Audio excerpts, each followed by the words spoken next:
Welcome back again. आज हम लोग पढ़ेंगे कि फॉन्ट टैग्स क्या होते हैं। तो फॉन्ट टैग्स को सीखने के लिए फिर से हम HTML पे राइट क्लिक करेंगे, एक नई फाइल लेंगे और फॉन्ट टैग को हम यहाँ पे सेव कर देंगे। तो फॉन्ट टैग हम यूज करते हैं डेटा को साइज में लिखने के लिए, डेटा को कलर में लिखने के लिए और डेटा में एक फेस अवेलेबल कराने के लिए। तो सबसे पहले हम लोग क्या करेंगे, एक पेज बनाएंगे और हम लोग यहाँ पे सबसे पहले फॉन्ट टैग के बारे में समझेंगे। तो फॉन्ट टैग क्या है? तो जब भी हम टैग की बात करेंगे और उसके नाम को रीड करेंगे एज अ फॉन्ट टैग, तो आपने करना क्या है, सिंपली फॉन्ट लिखना है। तो दिस इज कॉल्ड डेटा। अगर आप इसको एंगल ब्रैकेट के अंदर लिख देते हैं तो दैट बिकम टैग। तो this is the font tag. तो फॉन्ट टैग आपका ओपन रहता है और फॉन्ट टैग आपका क्लोज रहता है। ध्यान दें, कोई भी आपका टैग कंप्लीट टैग तब बनता है जब उसके अपने एट्रीब्यूट होते हैं और एट्रीब्यूट की वैल्यूज होती हैं। तो जो फॉन्ट टैग के एट्रीब्यूट हैं वो नॉर्मली है साइज, और दूसरा है कलर, और तीसरा है फेस। तो ये तीन एट्रीब्यूट्स हैं। इन एट्रीब्यूट से आपका जो फॉन्ट टैग है वो काम करता है। साइज में आप मिनिमम 1 यहाँ पे दे सकते हैं और मैक्सिमम 7 दे सकते हैं। चाहे आज के डेट में हम CSS का इस्तेमाल करते हैं किसी टैग में स्टाइलिश या स्टाइल प्रोवाइड कराने के लिए, लेकिन बेसिक जो HTML है उसमें पहले से फॉन्ट टैग रहता है एंड फॉन्ट टैग का इस्तेमाल हम साइज, कलर और फेस में यूज करते हैं। कलर क्या है? कलर में आप कोई भी गिवन कलर आप यहाँ पे दे सकते हैं, हेक्साडेसिमल वैल्यू आप यहाँ पे दे सकते हैं और RGB वैल्यू भी आप प्रोवाइड कराते हैं। लेकिन नॉर्मली अभी हम लोग यहाँ पे कुछ कलर यहाँ पे हम प्रोवाइड करेंगे, रेड, येलो और ब्लू। ये इस तरह से आपके की वैल्यूज आप कुछ भी यूज कर सकते हैं जो डिफाइंड होनी चाहिए। फेस का मतलब होता है कि आप अब उस डेटा को किस स्टाइल में लिखेंगे। ठीक है? तो जैसे फॉर एग्जांपल अगर सभी से हिंदी में लिखने को कहा जाए इंडिया, तो सब लोग इंडिया तो लिख पाएंगे। तो उस पे डिफरेंस इस बात का होगा और सब एक दूसरे की लैंग्वेज को भी पढ़ पाएंगे, भाषा को भी, या जो राइटिंग है उसको भी पढ़ पाएंगे। डिफरेंस होगा उनकी हैंड राइटिंग का। तो ऐसे हम यहाँ पे अलग अलग एज अ हैंड राइटिंग या फॉर्मेट हम लोग यूज कर सकते हैं। उनमें से विशेष आपके होते हैं एरियल, और दूसरा होता है मोनोस्केप।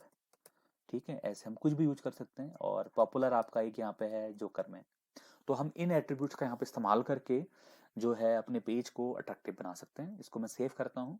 नॉर्मली अगर मैं इसको रन करूँ तो राइट क्लिक करना है, ओपन इन ब्राउजर आपने यूज करना है। ब्राउजर आपके सिस्टम में होना भी चाहिए। अगर नहीं है तो आप गूगल से इंस्टॉल कर सकते हैं, गूगल क्रोम और गूगल मोजिला फायरफॉक्स। तो इस तरह से अगर आप यहाँ पे देखें तो फॉन्ट टैग ओपन हो चुका है और इसके वेब पेज में कुछ नहीं लिखा है। तो नॉर्मल सा मैं क्या करता हूँ, यहाँ पे लिख देता हूँ वेलकम टू HTML। इसको मैंने अगेन सेव किया और यहाँ से मैंने इसको रिफ्रेश कर दिया।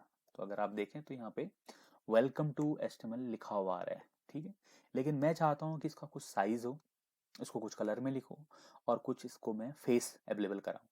तो मुझे क्या करना होगा, मैं डेटा के आगे से फॉन्ट टैग ओपन करूंगा और डेटा के बाद फॉन्ट टैग क्लोज कर दूंगा। This is the way of writing font tag. तो दिस इज द टैग। अगर आप इसको भी आप रन कराएं तो इससे भी कुछ नहीं होने वाला, ये देखिए, क्योंकि आपने सिर्फ टैग का इस्तेमाल किया हुआ है, आपने किसी एट्रीब्यूट का इस्तेमाल नहीं करा है। दिस इज फॉन्ट, बट आपने इसका कोई एट्रीब्यूट नहीं किया है, एट्रीब्यूट यूज नहीं किया है, तो आपका डेटा में कोई डिफरेंस नहीं आएगा। तो आप साइज मिनिमम 1 दे सकते हैं। तो मैंने इसको 1 लिखा एंड देन मैंने इसको रिफ्रेश कर दिया, तो आपका साइज 1 हो गया।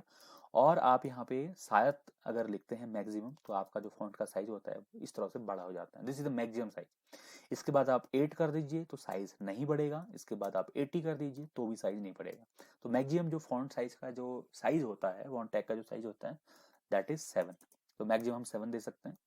एंड देन अगर हमें इसको कलर अवेलेबल कराना है, बाय डिफॉल्ट कलर ब्लैक रहता है, तो हम यहाँ पे कलर दे सकते हैं ब्लू। सेव करते हैं, Ctrl+R, दिस वन, तो ये ब्लू हो गया।